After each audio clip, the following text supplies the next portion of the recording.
आज जो मैं स्टोरी एक्सप्लेन कर रही हूँ उसका नेम है इम्पॉसिबल लव। और ट्रस्ट मी गाइस, ये स्टोरी आपको बहुत पसंद आएगी क्योंकि ये काफी क्यूट और इंटरेस्टिंग सी स्टोरी है।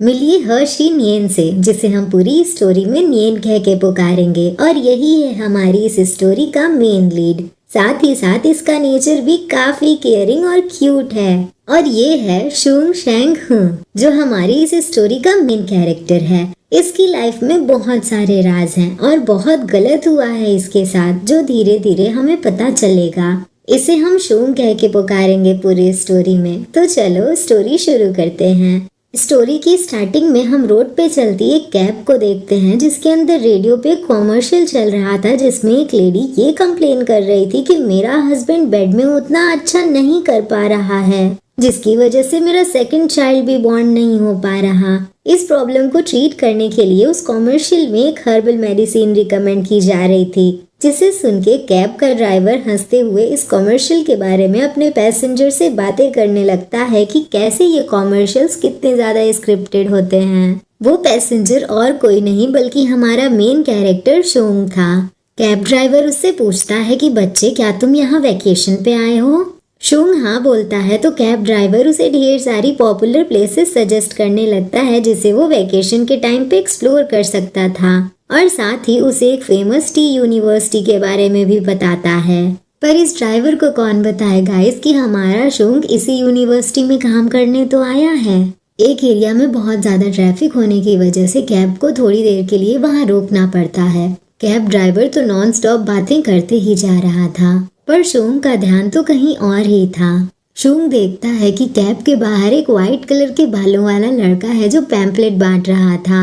उसे देख के शुंग मन में सोचने लगता है कि ये तो बहुत ही ज्यादा लंबा है, इसकी हाइट 6 फुट 2 इंच तो होगी ही। शुंग बड़े ही ध्यान से उस लड़के को देखते हुए ये सारी चीजें सोच रहा होता है और ड्राइवर की बातों पे बिल्कुल भी ध्यान नहीं दे रहा था।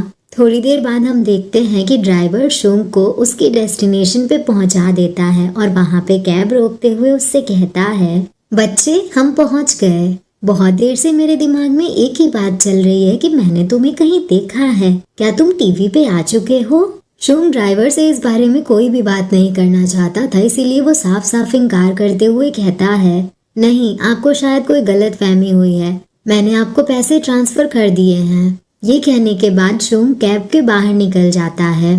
कैब से बाहर आने के बाद शुंग एक नंबर डायल करता है और फोन पे बात करते हुए कहता है, हे शियू, मैं एंट्रेंस पे पहुंच चुका हूँ, तुम कहाँ हो? हाँ, क्या कहा तुमने? तुम यहीं पे हो? पर मुझे तो कहीं भी नजर नहीं आ रहे। ये कहते हुए शुंग अपनी गर्दन इधर उधर घुमा के आसपास देखने लगता है, पर उसे उसका दोस्त नजर ही नहीं आ रहा था। तभी पीछे से एक मोटा सा आदमी उसके बम पे जोर की किक मारता है और चिल्लाते हुए कहता है, क्या तुम अंधे हो गए हो? क्या तुम मुझे पहचान भी नहीं पा रहे? शुंग उस आदमी की ओर मुड़ के सरप्राइज टोन में कहता है, ये क्या हो गया? तुम तो कुछ ज्यादा ही फैल गए हो। तुम्हारे 6 पैक्स, तुम्हारे पत्थर जैसे हार्ड एब्स सब कहाँ चले गए? तुम तो स्कूल में बहुत पॉपुलर हुआ करते थे। शुंग की बात सुन के उसका दोस्त जियू बड़ी सी स्माइल करते हुए कहता है, हे, अब इस चीज का इतना बड़ा मुद्दा भी मत बनाओ, तुम भी रिटायर होने के बाद मेरी तरह ही दिखोगे। ये बात सुन के तो शुंग तुरंत इनकार कर देता है, क्योंकि वो बिल्कुल भी शियू की तरह गोल मटोल नहीं दिखना चाहता था। वो रिटायरमेंट के बाद भी फिट ही रहना चाहता था।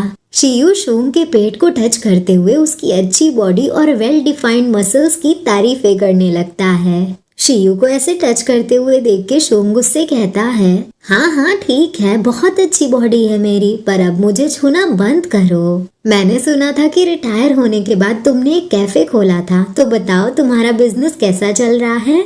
शियू स्माइल करते करते शुंग को अपने बिजनेस के बारे में बताने लगता है और फिर उससे पूछता है, मेरा छोड़ो, तुम अपने बारे में बताओ। तुमने तो जी जान लगा दी थी मेहनत करने में ताकि तुम नेशनल टीम में पहुंच पाओ, तो तुम वहाँ रुक के ट्रेनिंग क्यों नहीं कर रहे हो? तुम यहाँ क्यों आ गए? तुम्हें तो वहीं रुकना चाहिए था ना, तुम यहाँ क्यों आ गए कोच बनने?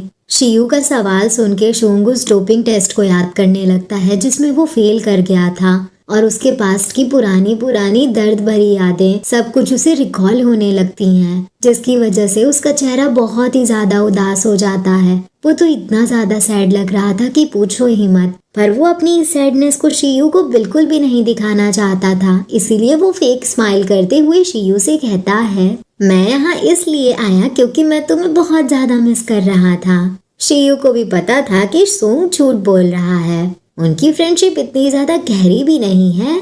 ऐसे ही हंसी मजाक करते करते वो दोनों लंगोटिया यार अपने रास्ते की तरफ चल देते हैं। चलते चलते सुंग शियू को बताता है, 15 साल 22 की उम्र से लेके 27 साल की उम्र तक हाई जंप ही मेरी जिंदगी और मेरी हर एक सांस रही है। हाई जंप तो जैसे मेरी बॉडी का एक पार्ट हो, बिल्कुल मेरे ब्लड और मसल्स की तरह। हाई जंप अब एक ऐसी चीज बन चुकी है जिसके बिना मैं जिंदा ही नहीं रह सकता। इसीलिए जब मैं रिटायर भी हो जाऊं तभी भी मैं हाई जंप से रिलेटेड ही कुछ करना चाहता हूँ। शुंग चलते चलते शियू को ये सारी चीजें बता रहा होता है कि तभी उसकी नजर सामने से आते हुए पर्सन पे जाती है। ये वही पर्सन था जिसे शुंग ने थोड़ी देर पहले देखा था, वही वाइट बालों वाला लड़का। शुंग अपने आंखों से ही उस लड़के की पूरी बॉडी को स्कैन करता है। इसकी हाइट 195 सेंटीमीटर, इसकी मसल्स काफी टोन्ड है, पतली कमर भी है, लंबे लंबे पैर और इसकी बॉडी पे फैट का एक भी ट्रेस नहीं है। अगर ये कोई एथलीट ना भी हुआ तभी भी ये कम से कम जिम पे तो रहता ही होगा। शुंग उस व्हाइट हेयर बॉय को देखते देखते ये सारी चीजें सोच रहा होता है कि तभी उसका दोस्त शियू भी शुंग को वो लड़का दिखाते हुए उसकी तारीफें करने लगता है, जिसे देख के शुंग स्माइल करते हुए कहता है, हाँ मैंने देखा उसे। अगर वो हाई जंपिंग नहीं करता होगा तब तो ये बड़ी शर्म की बात होगी। शुंग भी ये बोल ही रहा होता है कि तभी वो लड़का उसके जस्ट सामने आके फ्लायर को उसकी ओर करते हुए कहता है, हे जरा देखो तो इसे। ये कहते हुए वो लड़का उस फ्लायर को शुंग की ओर बढ़ा देता है। उन दोनों की नजरें जैसे ही मिलती हैं, शुंग के लिए तो पूरी दुनिया जैसे थम सी जाती है। वो तो बड़े ही ध्यान से उस लड़के को ही देख रहा होता है। वो तो जैसे अपनी नजरें उस लड़के से हटा ही नहीं पा रहा था। शुंग को ऐसे रिएक्ट करते हुए देख के वो लड़का प्यारी सी स्माइल के साथ बोलता है, हे मुझे ऐसे घूरना बंद करो और फ्लायर को देखो। अब तक तो आप सबको पता चल ही गया होगा कि यही हमारी स्टोरी का मेन लीड है नियेन। चलो गाइस, फाइनली इन दोनों की मुलाकात हो ही गई।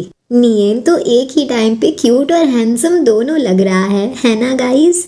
नियेन के हाथ में जो फ्लायर था, शुंग जब उसे देखता है तब उसे रियलाइज होता है कि उस फ्लायर पे तो प्रीमेच्योर को ट्रीट करने के लिए सर्जरी की बात की जा रही थी। यह ऐसी सर्जरी थी जिसमें पूरे के पूरे पार्ट को ही हटाने की बात कही जा रही थी। ओह माय गॉड गाइस, देखो ना नियेन को, ये पहली बार अपने हस्बैंड से मिल रहा है। ये इन दोनों का पहला इंटरेक्शन है और ये इतनी खतरनाक सी सर्जरी के एडवर्टाइजमेंट के साथ उसके सामने खड़ा हो गया है।